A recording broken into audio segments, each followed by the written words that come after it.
So I have a couple family members who are going to be looking into Social Security in the near future, unfortunately.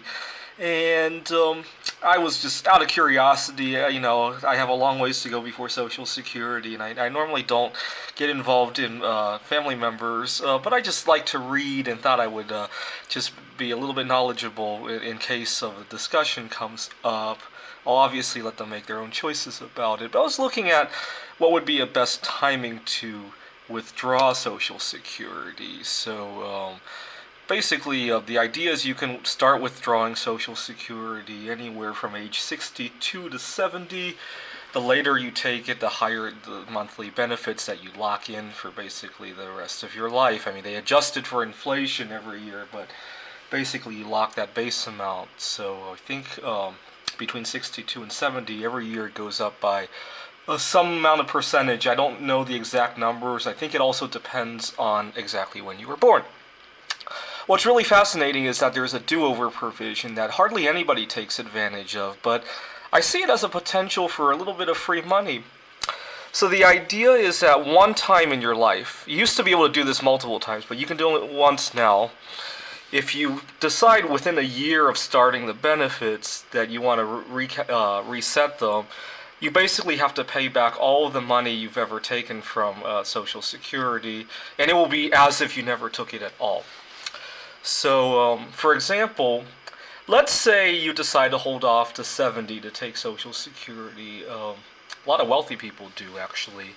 And instead of waiting till 70, you file the application on your 69th birthday, and then you put that money into a very safe investment, obviously. And let's do the math on that. Calculator. Let's say your monthly benefit is the average 1,200. So in a year, you take 14,400 as basically a free loan if you're going to repay it back and then restart your Social Security. And let's assume you get 2% on it, which is you can probably do that risk-free nowadays. And half of that money is going to come at the second half of the withdrawal. So we're going to multiply this by 1%. 144. It's not bad. I mean, it's not a fortune. It's not bad, but I think the other benefit is that the more subtle benefit is that when you're 69 years old, there's no guarantee that you're going to see 70. I mean, we could probably work out, and if you don't, then that's like free money if you didn't intend to take it until 70.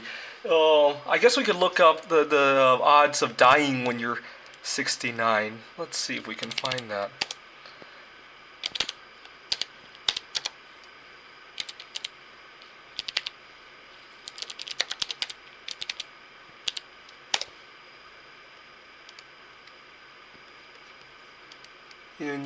It's divided in male and female. When you're 69, your probability of dying is 2%. So we're going to take that free money that we had and multiply, well, first multiply by half because we don't know how many months out of that year you're going to live. And then we're going to multiply that by 0.021206, 152. So we're going to add that to the 144 that you got from the interest-free loan. Hey, that's like an extra $300 for free just for filing some forms. Obviously, if you're very wealthy, which is what the kind of people who do this, your time is probably worth more than $300 for the time to file that form. So, but it's still free money, and most people will do anything to get free money from the government. So, I thought I'd just throw this out there. I wonder if there's any caveats that I missed. If there are, definitely leave a comment, and I'll see if it can be still tweaked. Thanks.